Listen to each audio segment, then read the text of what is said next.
मैं हूँ।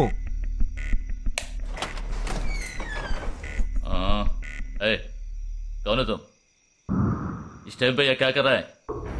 అబ్బా ఎవరండి? अरे क्या वस्तुना? अरे तेरा से पूछ रहा हूँ क्या कर रहा है इधर? మీతో కాస్త మాట్లాడాలి.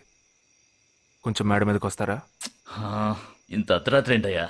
పొద్దునే రా మాట్లాడుకుందాం.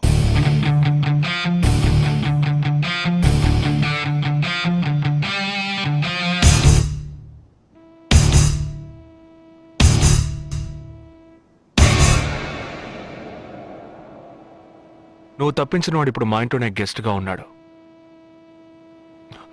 సారీ, నేనెవరో చెప్పలేదు కదా.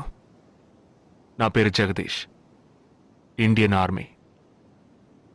కానీ నేను అది మాత్రమే కాదు, DIA, డిఫెన్స్ ఇంటెలిజెన్స్ ఏజెన్సీలో వన్ ఆఫ్ ది స్పెషలిస్ట్, మిలిటరీలో సీక్రెట్ ఏజెంట్. ఈ విషయం నాతో వర్క్ చేసే వాళ్ళకి, నా ఫ్రెండ్స్కి, అంతెందుకు నా ఫ్యామిలీ కూడా తెలియదు. మరి ఇదంతా నీతెందుకు చెప్తున్నాను అనుకుంటున్నావా? నువ్వు ప్రాణాలతో ఉండబోయేది లేదుగా.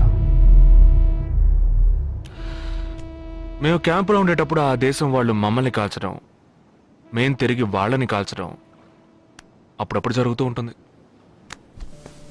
ఒకరోజు మా క్యాంప్లో రవి అనే ఒక అతను, అతనిది మన రాష్ట్రమే, సడన్గా అదృశ్యమయ్యాడు.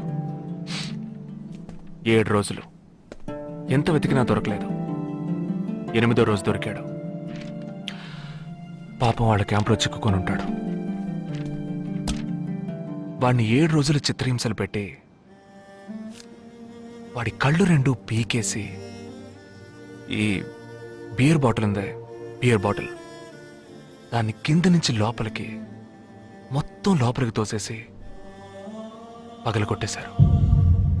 మేమే వాళ్ళ ఇంటికి వెళ్ళి ఆ బాడీని అప్పగించొచ్చాం.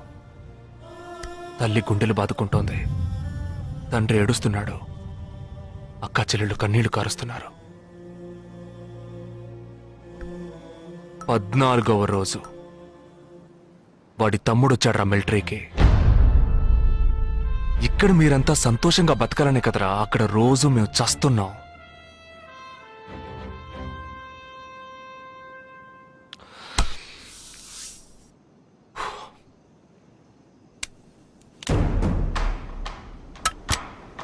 ఇది లోకల్ మేడ్ గన్, ఇది నా గన్. నేను నిన్ను కాలిస్తే ఎందుకు కాల్చానో వివరణ ఇవ్వాల్సి ఉంటుంది. నువ్వు చచ్చి శవమైనా నీ కుటుంబం నీ మొహాన్ని ఉమ్మేస్తుంది. నీ పిల్లలు సిగ్నల్ దగ్గర ముష్టెత్తుకుంటారు.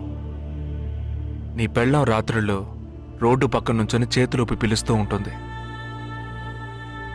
అదే నిన్ను నువ్వే కాల్చుకుంటే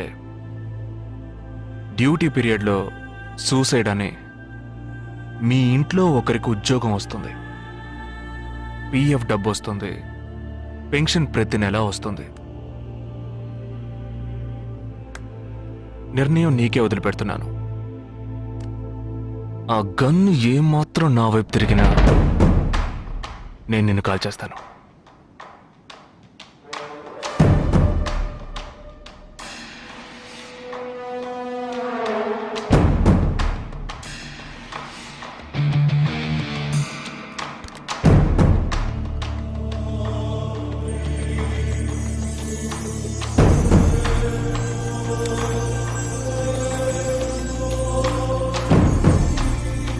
నువ్వు పెద్ద ప్రమాదంలో అడుగు పెట్టావు.